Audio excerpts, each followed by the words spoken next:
সিলেট থেকে চলে আসলাম আবার ঢাকায়। আসসালামু আলাইকুম, সবাই ভালো আছেন আশা করি। আলহামদুলিল্লাহ আমিও ভালো আছি। তো হুটহাট করে ঢাকায় চলে আসতে হলো। অবশ্য বেশি দিন থাকবো না, কয়েকদিনের জন্যই। তো আমার ভাসুরের গাড়ি দিয়ে আমাদের বাসার গাড়ি দিয়ে আমাকে আমার ভাসুরে দিয়ে যাচ্ছে স্টপ বাস স্ট্যান্ড পর্যন্ত আর কি। তো ওখান থেকে ওই যে আমাদের গাড়ি চলে আসছে, গাড়িতে উঠে ওনারা আবার বাসায় চলে যাবে। তো আমাদের গাড়ি চলে এসেছে, এখন গাড়িতে উঠে বাসায় চলে আসলাম।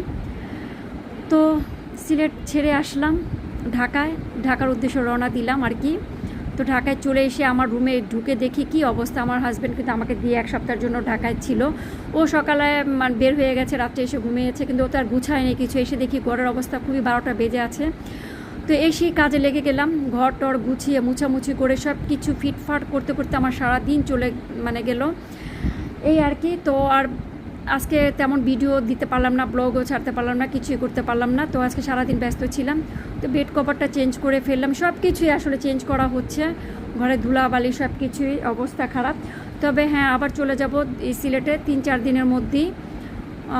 একটু দরকারে এসেছি ঢাকায়, কিছু কাজ ছিল, এগুলো সেরে প্রায় রবিবারে আবার সম্ভবত সোমবারে চলে যাব সিলেটে। তো এই তো আমার ঘর টর গুছানো হয়ে গেলো, সেটি আপুদের সাথে শেয়ার করা। কোথাও গেলেও দেখা যায় কত রাজ্যের কাজ থাকে, আবার এসেও দেখা যায় রাজ্যের কাজ থাকে, মানে কি আর বলবো। তো শ্বশুরবাড়িতে তেমন একটা কাজ করা হয় না, ঠিক আছে, ঘোরাফেরা আনন্দ ফুর্তি এগুলো নিয়েই থাকি। তো বাসায় তো দুনিয়ার কাজ, এই 2-3 দিনের জন্য এসেও দুনিয়ার কাজ করে ব্যস্ততা, অনেক ব্যস্ততা ছিলাম, মানে গুছাতে 12টা বেজে যায় এই আর কি। তো সব কিছু গুছিয়ে ফিটফাট করলাম ঘর দুয়ার, তো সেটি আপনাদের সাথে শেয়ার করা।